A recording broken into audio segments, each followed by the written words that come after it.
Après avoir visité Nashville, qui est la capitale de la musique country, je ne pouvais pas m'empêcher de faire un petit détour et de visiter Memphis, qui est la capitale du blues.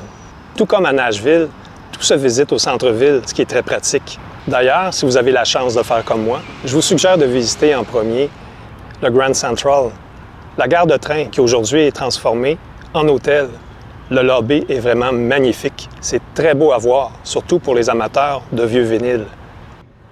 Memphis a été officiellement créé en 1819, mais les Français ont été présents sur le site de 1680 à 1763. En termes de population, Memphis se compare à Nashville. Dans les deux villes, il y a environ 700 000 habitants. Par contre, le niveau de vie à Memphis n'est vraiment pas le même qu'à Nashville. Nashville, c'était la musique country, c'est-à-dire la musique de blancs. Les Blancs ayant les moyens aux États-Unis, c'est vraiment la classe plus riche. Le blues, c'était plus la musique des Afro-Américains. Les Afro-Américains n'avaient pas beaucoup de moyens à cette époque. Donc, ça se ressent quand on se promène à Memphis. D'ailleurs, on a juste à regarder le Hall of Fame du blues et le comparer au Hall of Fame de la musique country. C'est pas du tout les mêmes moyens. D'ailleurs, partout à Memphis, la différence se voit. Les commerces et les habitations ne sont pas comparables. N'empêche que la Bay Street, la rue où on peut entendre le blues et se promener de club en club, est vraiment très agréable à arpenter, tout comme à Nashville, avec la rue Broadway pour la musique country. Une chose qui est omniprésente ici à Memphis, c'est la lutte à la ségrégation raciale. Il faut se rappeler qu'ici aux États-Unis, il y a eu la guerre civile de 1861 à 1865. La principale raison de la guerre civile, c'est que les États du Nord voulaient abolir l'esclavage parce que leur économie, en fait, n'était pas basée sur la valeur des esclaves.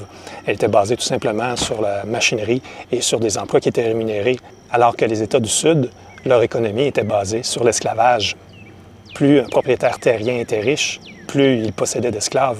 On évalue aujourd'hui qu'un esclave, en dollars d'aujourd'hui, valait entre 25 000 pour les plus impotents, entre guillemets, si on peut dire, jusqu'à 100 000 pour les plus compétents. Leur économie basée sur l'esclavage vaudrait, en dollars d'aujourd'hui, au moins 14 milliards de dollars. Alors, ils avaient peur que leur économie s'effondre si on abolissait l'esclavage. C'est une des raisons principales pourquoi il y a eu sécession. Et ici, à Memphis, il y a eu ce qu'on appelle le massacre de Memphis en 1866.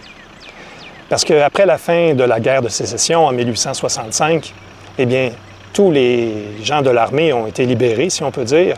Et ici, à Memphis, il y avait une garnison de l'Union qui était composée d'Afro-Américains. Alors, quand la guerre s'est terminée en 1865, ils ont été affranchis de l'esclavage et ils ont été libérés de l'armée. Alors, étant des hommes libres, la majorité ont décidé de s'établir à Memphis, où le fort était. Ce faisant, la population afro-américaine à Memphis est passée de 3 000 habitants à 20 000 habitants du jour au lendemain. Alors, c'est évident que ça a mis une très, très grande pression sur les emplois qui étaient disponibles à Memphis. Et d'ailleurs, déjà à Memphis, il y avait une forte immigration d'Irlandais qui fuyaient la famine en Irlande. Il y a donc eu d'énormes pressions entre ces deux communautés.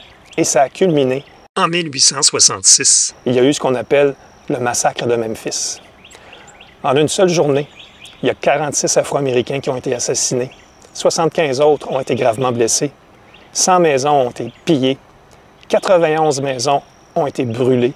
Et les 8 écoles afro-américaines ont été incendiées. Alors la ségrégation raciale, en fait, la lutte contre la ségrégation raciale est très présente à Memphis. On la voit partout. D'ailleurs, il faut rappeler que c'est ici, en 1968, que le pasteur Martin Luther King a été assassiné au motel Lorraine. On peut voir ici une gerbe de fleurs qui indique la porte de sa chambre lorsqu'il a été assassiné en sortant de celle-ci. Tout est resté identique à 1968, incluant les voitures ici qui sont stationnées, dans lesquelles lui et sa suite étaient arrivés. Mais à Memphis, il n'y avait pas uniquement le blues. Il faut se rappeler qu'ici, il y avait aussi le rock and roll au début des années 50. Et le Sun Studio en était l'instigateur dans la région. M. Phillips a donné la chance à plusieurs jeunes artistes de débuter. Il faut penser entre autres évidemment à Elvis Presley, Johnny Cash, Roy Orbison, Jerry Lee Lewis et évidemment B.B. King. Ça vaut la peine de visiter ce studio. Il est très petit, mais il est très charmant. Tout débute par un petit restaurant, évidemment, mais le studio d'enregistrement qui était présent à l'époque est toujours là, ainsi que les consoles de l'époque. C'est vraiment très intéressant à visiter. Si on continue dans la même veine, je vous invite aussi à visiter Graceland. Tout le monde sait que Elvis vivait à Memphis, dans sa demeure de Graceland. c'est possible de la visiter aujourd'hui avec une visite guidée, ce que j'ai fait, et je vous invite à me suivre. Faites attention à vos yeux, par exemple. C'est très kitsch. C'est vraiment le début des années 70. On peut voir le salon des invités, sa chambre à coucher, sa salle à dîner, son salon, son sous-sol avec son salon de repos et sa table de billard. Et à l'extérieur, on peut même voir sa sépulture. En fait, il a été enterré entre sa mère et son père sur le terrain de Graceland. En résumé, j'ai beaucoup apprécié ma visite de Memphis, même si le niveau de vie ici est vraiment inférieur à Nashville. Ça demeure quand même vraiment très intéressant à visiter si on y ajoute le Sun Studio et Graceland. Sur ce, je vous dis à bientôt et à la prochaine vidéo.